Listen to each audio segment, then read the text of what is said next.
is a three-day weekend. It marks an important time to honor those who gave their lives while serving the United States. Here in the Tri-Cities, a local plant enthusiast started a garden to pay tribute. Yeah, this week we caught up with Ernest Crediford, who founded the Purple Heart Garden in Richland.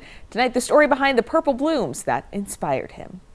Ernest Crediford has a knack for native plants. We have so much beauty, but you just need to get out and look down. 11 years ago, one such plant stood out to him. I was walking up Badger Mountain, and I looked, and the purple sage was in bloom right on Memorial Day weekend.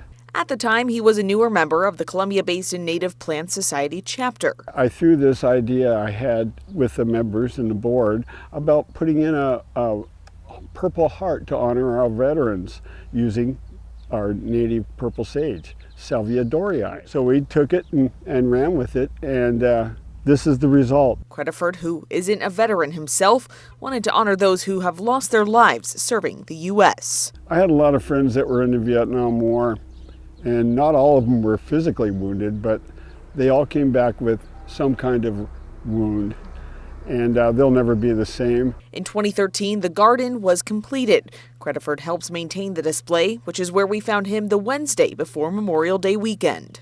Just give it a little TLC. Purple sage can be found throughout the Columbia Basin. It's also a member of the mint family with its fragrant leaves, and just so happens to be Crediford's favorite plant. It has a little landing pad on the flower just for the insects to land on. And as they crawl up that landing pad to go in to get the nectar, they brush against the anthers on their back, and they get pollinated when they do that.